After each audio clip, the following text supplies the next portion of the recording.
I'm David Zlotnik from McDonald's. I'm currently working in our global public relations group, but I've spent the last 9 years in global marketing overseeing the Ronald McDonald brand around the world, among other initiatives. So I recently made the move over to global public relations, so I'm not necessarily connected to Ronald as much anymore. But as you can see, because I've got my Ronald socks on somewhere, I'm too old for this. There you go. You can take the clown out of the boy, but you can take the boy out of the clown, but you can't take the clown out of the boy. So before I start talking about Ronald, I think it's important that I just share a little bit with you about the context of who we are as a brand. Is that it? That's it. Okay. So McDonald's is made up of more than 36,000 restaurants worldwide, feeding 69 million guests every single day. We're a company of locally operated businesses run by men and women in their communities. And as a franchised organization, there are many requirements that they must follow, but they also have the opportunity to grow and develop their own businesses as it makes sense for their culture, whether it's in Chicago, Dubai, Munich, or Sao Paulo. And customers have grown to rely on McDonald's for consistency and great tasting food, value, and convenience.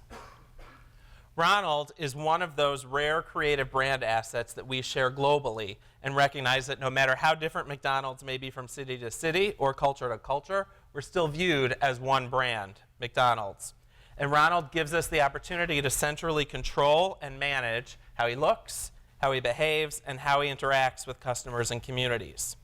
At the same time, we're seeing the rise of the corporate brand, where conversations dominate communication and consumer advocacy is the new gold. And we knew Ronald could help us advance the brand in that direction, but only if he evolved. So let's go back to 1963, where it all started. A lot had changed by 2013 when we realized it was time to evolve Ronald with today's customers' thoughts and beliefs. So now take a look at how he changed over the years.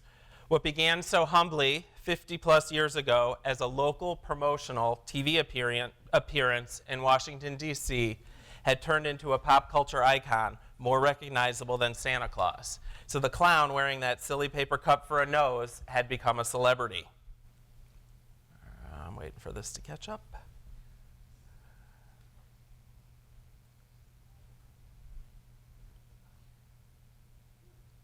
There we go. So 3 years following his debut, Ronald was named national spokesperson for McDonald's and made his first national appearance in a TV commercial.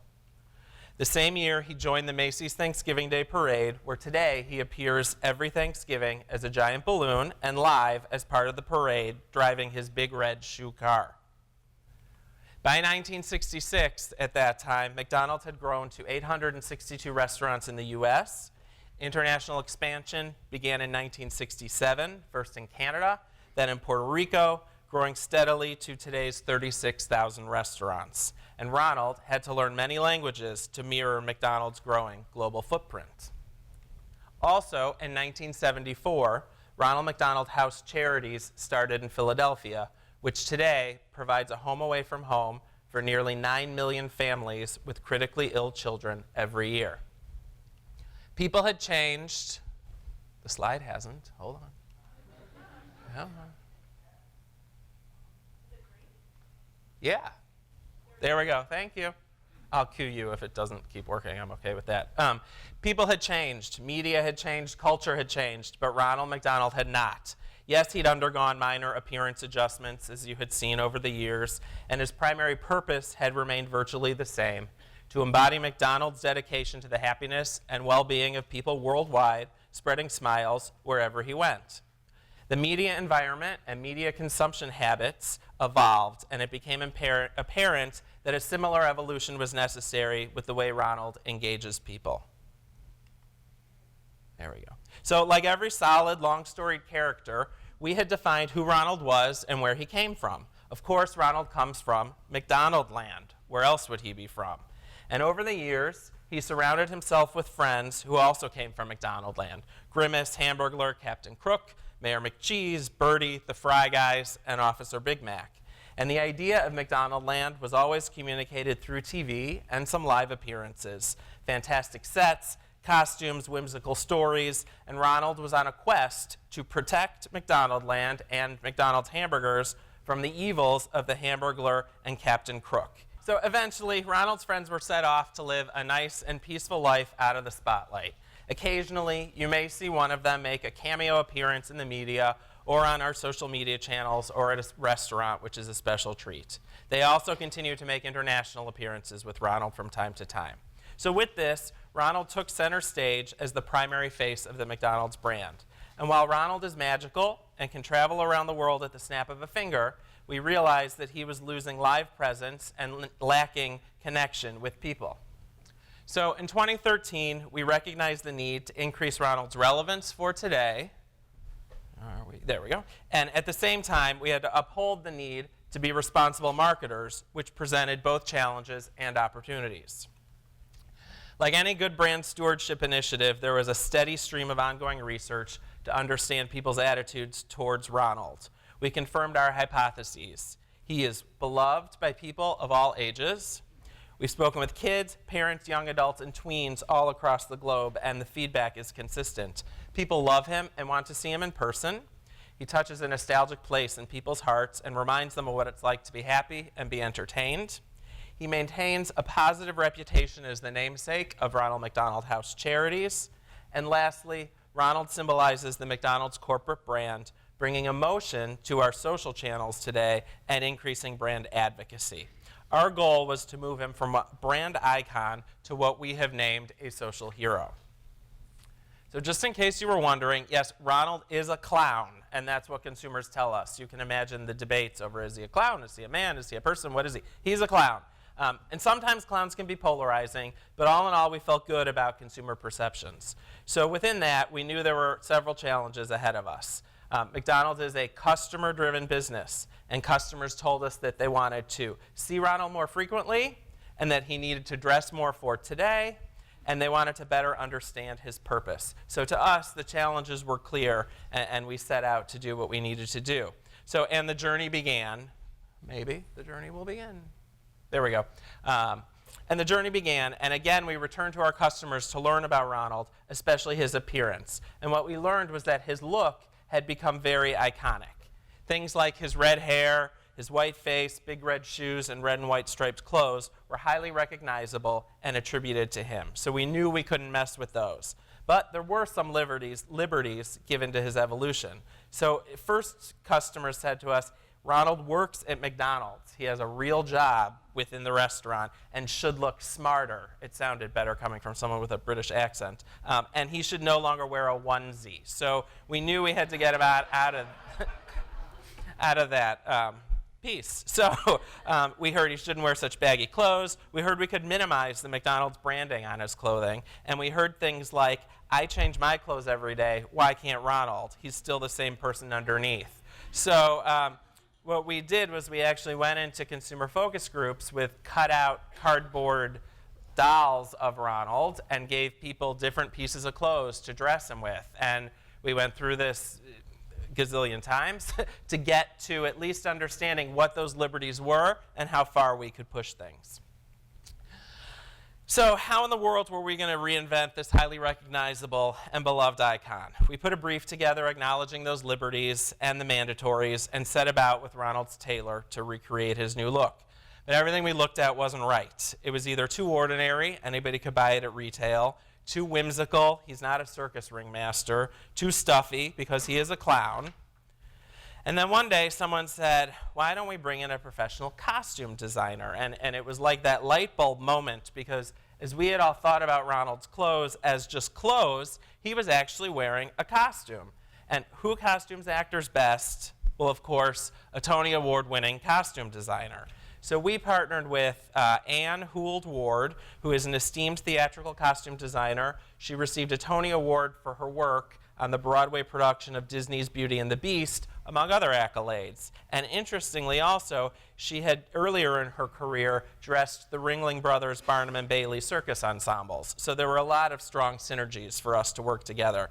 She gladly accepted the challenge, set out to design what Ronald wears today. His clothes, as you can imagine, had, or maybe not, had to have many functional requirements, because sometimes he puts a microphone in his pocket, sometimes he has magic tricks that he hides, sometimes he runs a 5K. So the costume had to allow for all that, and for Ronald to be comfortable in a variety of climates, because Ronald appears in the dead of winter in Chicago and the heat of summer in Southeast Asia. So we had to make sure we were working through all of that. And the process wasn't easy. Ann was in New York. We are here in Chicago. Ronald's all over the world every day, never in one place for very long. We had to go through a lot of approvals, fittings, fabric testing, color matching, washability testing, all of that stuff that I didn't think about when I entered into this however many years ago.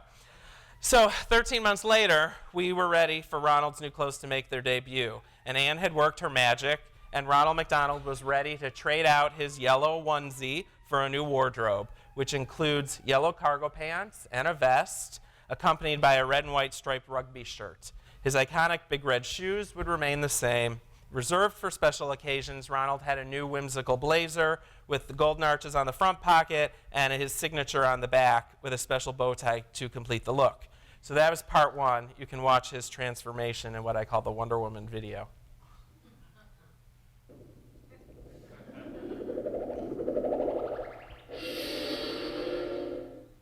Thanks, Ronald. So while we knew we had to update Ronald's clothes, we also knew he needed an updated and well-defined mission. So again, we turned to our customers for input and knew what he stood for. First and foremost, it was fun, and followed by these other things in no particular order. Joy, bringing good to the world, making people smile, travels, new adventures, and an advocate for learning. Over the years, Ronald has and continues to deliver positive message and lessons about a variety of subjects like bike safety, fitness, nutrition, road safety, fire safety, self-esteem, and friendship. So how could we articulate that in a way that stays true to who he is, stays true to the McDonald's brand, and makes sense simply? So we arrived at an insight that people are inherently good and want to have fun while doing good, and that Ronald can help inspire that in people. So his mission was born, and his mission is this this idea of fun makes great things happen, which you can see in the middle here. So Ronald is a world traveler, and everywhere he goes, he inspires people to do great things through fun. The reactions from people are amazing. Just the smiles, the interaction, old, young, American, from other countries. It's just unbelievable to see how people react to him. He truly is magical. So we got through the mission, and then we had to figure out how we were going to communicate his new mission. Traditional mass media was out of the question for several reasons. One, we had to signal a major shift, both in our announcement and our consumer engagement strategy. So we had three principles that we used. One, reality over content. We wanted to show Ronald in real-life situations. Two, back. No traditional mass media. We wanted to signal something different, that we were really thinking about Ronald in a more modern way than he had been seen and portrayed on TV over the years. And lastly, short production timelines. It was something we were looking to create a lot of content over a short period of time. So while we knew we wanted to be where people are on social media, and Ronald was in a lot of user-generated content that was out in the social space, but not always very positive. And we knew we had an opportunity to help at least balance the dialogue that was happening out in the social space. And we had a looming deadline, so we knew something had to happen quickly. For those of you who may not be aware, every 2 years, McDonald's brings together all of its franchisees, suppliers, and corporate staff at a worldwide convention. This was the perfect stage to reintroduce Ronald in a big way. So that convention was April 2014, which became our D-Day.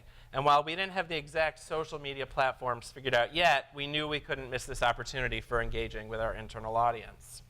Like every good secret, this one couldn't be kept. And about 4 weeks prior to his debut at convention, media calls started rolling in about new clothes for Ronald. And we'd pretend that there was nothing going on, and then it just kept coming. And so we finally realized that we couldn't keep it contained. So we agreed to do an interview the week before our convention with Crane's Chicago Business, who would run an exclusive when we were ready to go. And while we had a hunch that the new Ronald costume and mission would really pick up media attention, we had no idea that it would take off the way it did. So it was covered by traditional and digital outlets ranging from pop culture like E! Online, GQ, to national news programs. It was picked up by all three networks nationally and locally, CNN International, Associated Press, and Yahoo. and also generated countless social media conversation.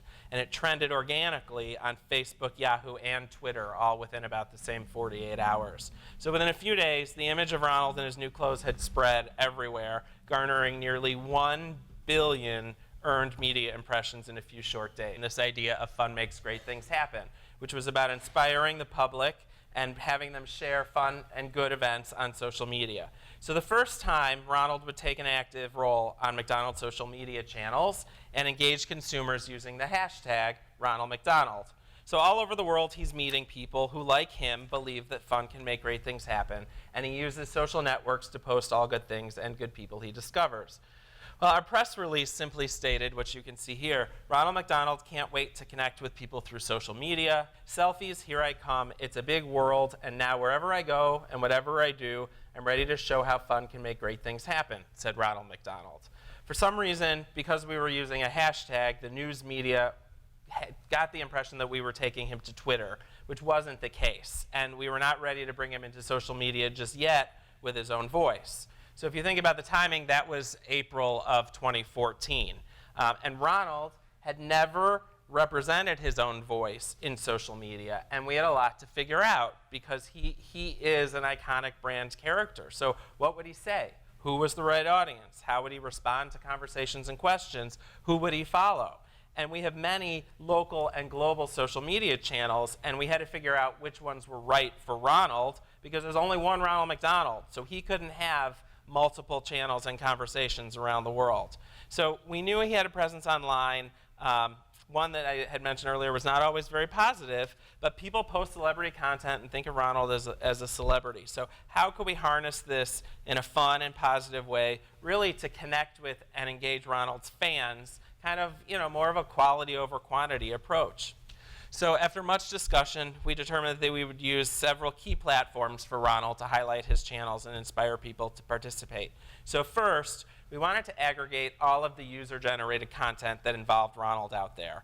So we created what we internally call Ronald's Social Hub. All of you who have computers up, you can go to ronaldmcdonald.com and take a look at that right now if you want. We use a third-party software program that collects any user-generated content using hashtag #RonaldMcDonald or any other hashtags we put into it. The Social Hub currently is hosted on our AboutMcDonalds.com corporate site. There we go. And we farm it out to our local markets to also link to their own channels. Additionally, we knew we wanted to showcase some longer form content. So we turned to our global corporate YouTube channel. You can go there too, McDonald's Corp on YouTube. There's a Ronald playlist there. And lastly, and this has probably been the most interesting and the most fun piece of all of this too, was realizing that Instagram was the best place for Ronald to represent and express himself. So Ronald is out on Instagram. You can go to, if you Google Ronald McDonald official Instagram, you can see what happens on his Instagram page. And that's really where he shares his travels, recounts his adventures to his followers, and we're seeing a lot of good participation there, which is great. We also put together an editorial calendar that would bring the fun makes great things happen thing to life. Oh wait, that's not it. All right, we'll keep going. Anyway, so over the course of the next several months, we looked for events and ways to bring Ronald into the public eye and create videos that would be shareable. Again, not necessarily with the goal of making them go viral, but engaging his fans and sharing things with them that they would like. So the first thing we kicked off with in June was Ronald creating an indoor sledding hill in a shopping mall in Kuala Lumpur. And you have to remember, these people have never seen snow in their entire lives. It worked really well, too, for McDonald's Malaysia, and they promoted it through their own local Facebook page as well. Next, we took Ronald skydiving in Dubai. We also had the opportunity for Ronald to participate in a timely event like the ALS Ice Bucket Challenge. And we sat around trying to figure out how we could get him to participate, because it all happened so quickly, but yet we didn't want it to seem very commercial. And we happened to be sitting in a meeting, and someone Googled Ronald McDonald Ice Bucket Challenge, and a video had come up from someone who actually challenged all brand mascots to go out there and participate. So we took a jump on that, as you can see here. I would like to thank my friend Wendy Clark at Coca-Cola for nominating me to take the ALS Ice Bucket Challenge. I accept this challenge.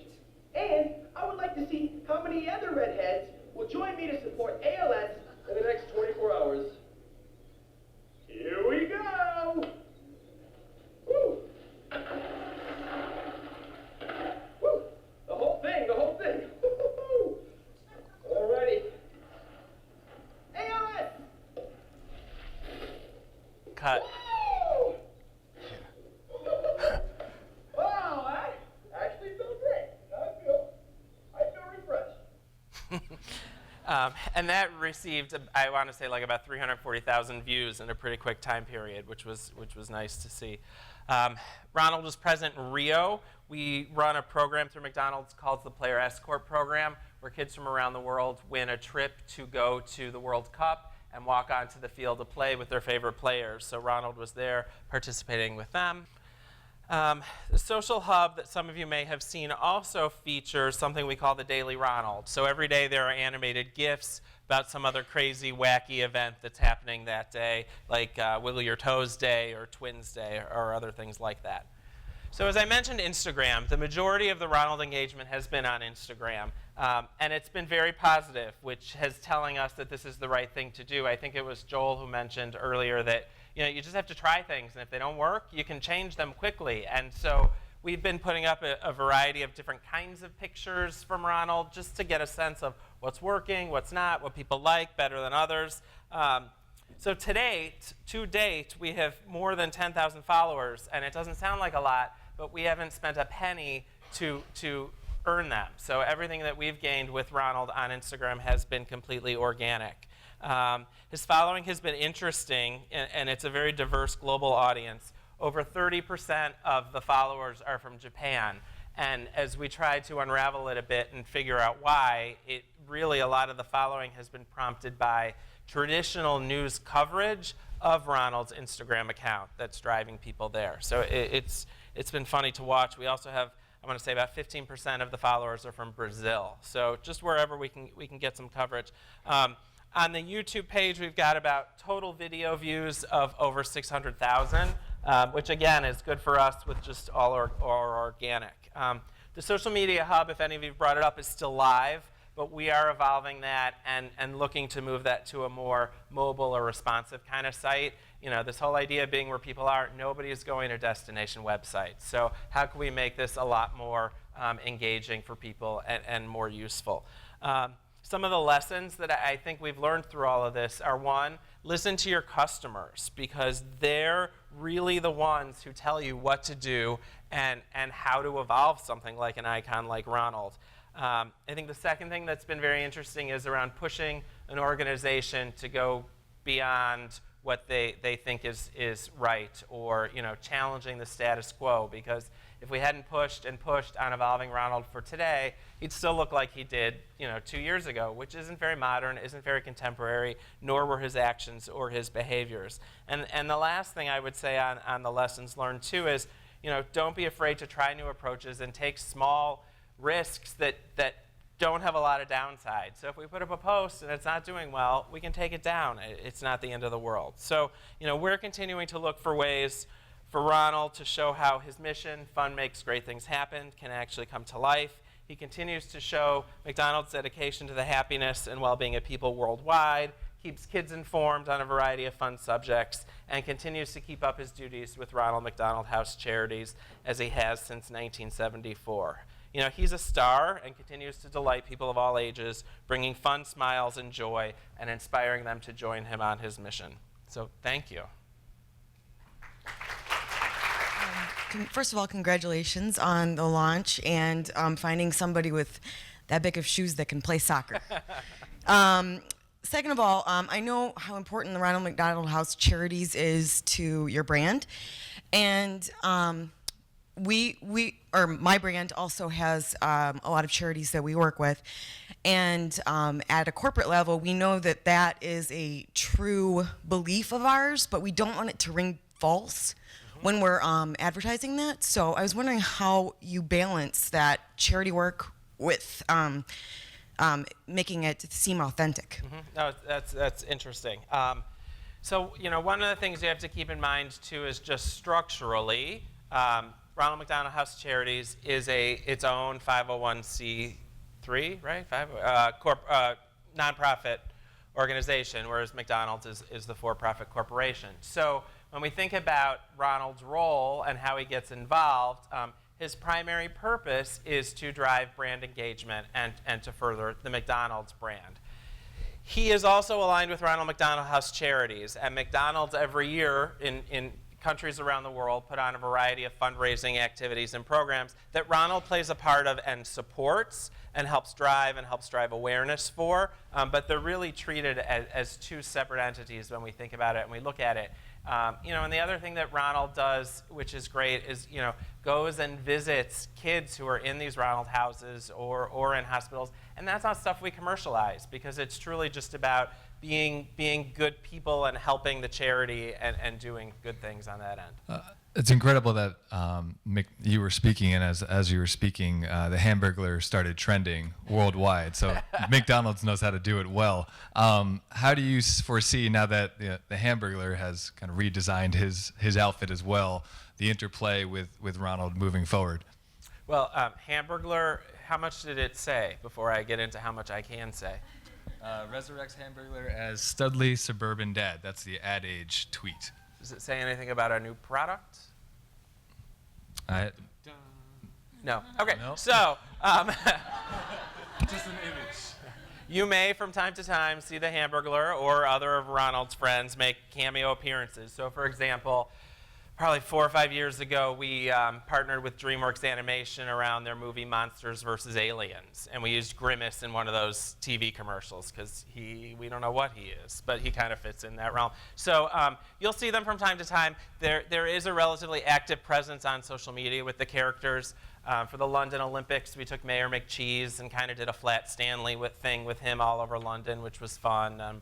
But from the mainstream media, we're starting to focus more on Ronald and use the others on the fringe, I would say.